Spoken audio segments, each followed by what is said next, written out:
Magandang araw, Pilipinas! Nagsimula na nga ang pagsisiminto dito sa Kalikipot sa Zona 5 ng Barangay Danau.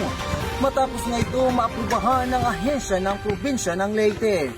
Sa ngayon, mayroon tayong kakausapin na isang residente. Ako'y nagpapasalamat sa ahensya ng probinsya ng Leyte dahil sa proyekto nito. Kahit paano ay maiiwasan ang paghihirap ng mga motorista dito sa pagdaan nila dito. At sobrang napakalaking tulong nito sa mulupyo ng Barangay Danau. Maraming salamat. Ako si Joshua Rigoñez ng Barangay Danau.